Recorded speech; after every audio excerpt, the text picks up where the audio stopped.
올해 첫 태풍이 발생한 가운데 장마도 예년보다 빠르게 시작될 전망입니다. 변동성이 큰 만큼 철저한 대비가 필요합니다. 부산 지역 고용률이 상승세를 이어가고 있는 것으로 나타났습니다. 하지만 경기 침체에 따른 소비 부진으로 영세 자영업자들의 어려움은 커지고 있습니다.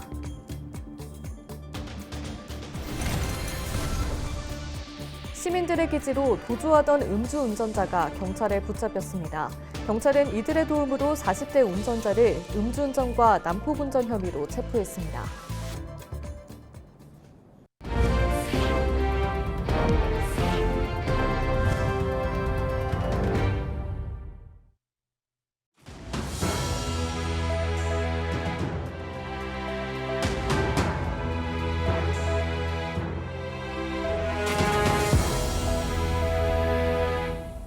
시청자 여러분 안녕하십니까? 헬로티비 뉴스입니다.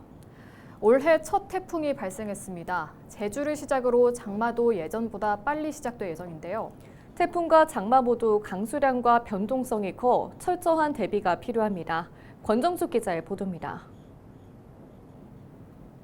올해 첫 태풍 우디비 필리핀 서쪽 해상에서 발생했습니다. 마카오에서 제출한 나비라는 뜻의 이름으로 1951년 기상관측 이래 5번째로 늦은 발생입니다. 이 태풍은 느리게 북서쪽으로 이동하다가 주말쯤 중국 상하이 남서쪽 내륙에서 소멸할 전망입니다. 우리나라에 직접 영향을 주진 않지만 문제는 간접 영향입니다. 제1호 태풍 우디비 발생을 했습니다. 현재 제주도 남쪽 해상에 정체전선이 위치하고 있고요. 이 정체전선은 북태평양 고기압이 서쪽으로 확장함에 따라서 정체전선이 들려 올라갈 것으로, 북상할 것으로 전망이 되고 있습니다. 올해 장마는 12일 제주에서 시작됩니다. 예년보다 일주일 정도 빠른 것으로 장마 통기가 시작된 1973년 이후 세 번째로 이른 장마입니다. 정체전선 영향으로 12일부터 이틀간 제주와 남부지방을 중심으로 최대 80mm의 비가 내릴 전망입니다. 이후 열대 수증기가 더해지면서 13일과 14일에는 전국 대부분의 지역으로 비가 확대됩니다. 특히 14일 새벽부터 오전 사이 강수 강도가 가장 강해질 것으로 보여 호우특보 가능성도 제기되고 있습니다. 비로 인해 30도에 육박하던 낮 기온은 내려가겠지만 습도가 높아 후덥지근한 날씨는 계속됩니다. 필리핀 동쪽의 기류가 우리나라 쪽으로 북상해 오는 형태가 되겠고, 이 열대 공기와 차고 건조한 공기가 이동성 고기압이 동쪽으로 이동함에 따라 정체전선은 이 동쪽으로 약간 물러나는 형태가 되겠습니다. 북태평양 고기압에 의해서 들려 올려지면서 남해안까지도 정체전선에 의한 강수 가능성은 있습니다. 비는 15일과 16일에도 이어질 전망입니다. 악화된 태풍에서 남은 수증기와 북쪽 찬 공기가 충돌하며 또 한 차례 전국적인 비가 예보돼 있습니다. 특히 남부와 중부지방은 장마와 태풍 영향이 겹쳐 단기간에 많은 비가 쏟아질 수 있습니다. 기상청은 올해 장마와 태풍 모두 변동성이 커 홍수와 산사태 등 2차 피해로 이어질 수 있는 만큼 철저한 대비를 당부했습니다. 헬로티비 뉴스 권정숙입니다. 부산 지역 고용률이 상승세를 이어가고 있는 것으로 나타났습니다. 하지만 숫자 속 이면을 들여다보면 현실은 다릅니다. 지역 경제가 온전히 회복되기까지는 시간이 필요해 보이는데요. 차선영 기자가 전해드립니다. 부산 지역 고용률이 4개월 연속 상승한 것으로 나타났습니다. 5월 부산 지역 15세 이상 인구 고용률은 59%로 전년 같은 달과 비교해 1.3%포인트 상승했습니다. 취업자 수는 171만 6천 명으로 3만 명 늘었고 실업자 수는 5만 명으로 전년 동월 대비 1만 명 감소했습니다. 제조업 취업자 수 증가와 장노년 일자리인 사회 서비스업 취업률이 오르면서 고용률이 개선된 겁니다. 하지만 전국 평균 고용률 63.8%에 미치지 못했고 경기 침체에 따른 소비 부진으로 영세 자영업자의 어려움은 이어지고 있는 것으로 나타났습니다. 고용원이 있는 자영업자는 지난해 5월 7만 4천 명에서 지난달 8만 1천 명으로 7천 명 늘었습니다. 하지만 자영업자 중 다수를 차지하는 고용원이 없는 자영업자는 지난해 5월 23만 6천 명에서 지난달 21만 1,000명으로 2만 5천 명, 10.4% 감소했습니다. 부산 영세 자영업자들이 한계 상황에 내몰리며 폐업이 속출하고 있는 것으로 분석됐습니다. 전국적으로도 상황은 다르지 않습니다. 비임금 근로자 중 고용원이 있는 자영업자는 11,000명, 고용원 없는 자영업자는 12,000명, 무급가족 종사자는 6만 1,000명 각각 감소하였습니다. 실제로 올해 1, 2월 부산 지역 소상공인에게 지급된 노란우산 폐업 공제금이 2007년 이후 가장 많았습니다. 2달 동안에만 1,400명에게 폐업 공제금 197억 원이 지급돼 전년 동월 대비 46.9% 급증했습니다. 부산 고용지표는 개선되고 있지만 청년들을 위한 양질의 일자리는 여전히 부족하고 영세 자영업자들도 어려움이 큰 상황입니다. 경기 회복의 온기가 지역 경제 전반에 고르게 퍼지기까지 아직 갈 길이 멀어 보입니다. 헬로티비 뉴스 차선영입니다. 시민들의 기지로 도주하던 음주운전자가 경찰에 붙잡혔습니다. 지난 5월 28일 새벽 0시 27분쯤 부산 해운대구 좌동의 한 도로에서 20대 시민 2명이 비틀거리며 주행하는 차량을 발견하고 음주운전이 의심된다며 경찰에 신고했습니다. 두 사람은 각자 오토바이를 타고 차량을 추격했고 경찰도 곧바로 출동해 송정터널 앞에서 해당 차량을 발견했습니다. 하지만 운전자는 정차 지시에 불응하고 중앙선을 침범하며 신호 위반, 과속 등 난폭 운전 끝에 도주한 것으로 전해졌습니다. 경찰이 추격 중 차량을 놓쳤지만 시민 한 명이 도주 경로를 예상해 기장군의 한 상가 주차장에서 차량을 발견했고 이를 경찰에 알렸습니다. 경찰은 신고 26분 만에 40대 운전자 A씨를 음주운전과 난폭운전 혐의로 체포했습니다. 부산경찰은 시민들의 용감한 신고와 협조에 감사의 뜻을 전했습니다. 인터넷 중고거래를 악용해 수십 명을 속인 피의자 2명이 경찰에 붙잡혔습니다. 사하경찰서는 중고거래 사기 수법으로 총 2,770만 원을 가로챈 A씨와 B씨를 차례로 검거해 구속 송치했다고 밝혔습니다. A씨는 구매자에게는 판매자인 척, 판매자에게는 구매자인 척해 실제 거래자 간 송금을 유도한 뒤 물건을 가로채는 방식으로 65명에게서 2,500만 원을 편취했습니다. 또 B씨는 허위 운송장 번호를 보내 안심시킨 뒤 택배를 취소하는 수법으로 7명에게 270만 원을 가로챘습니다. 두 사람 모두 도박 자금과 생활비를 마련하기 위해 이 같은 범행을 저지른 것으로 드러났습니다. 경찰은 중고거래 시 직접 대면 거래하거나 안전결제 서비스를 이용할 것을 당부했습니다. 부산시가 재난 발생 시 신속하고 정확한 정보 제공을 위해 부산시 재난방송협의회를 출범했습니다. 부산시는 시민안전실장 등 10여 명이 참석한 가운데 재난방송협의회 출범식을 열고 본격 활동에 들어갔습니다.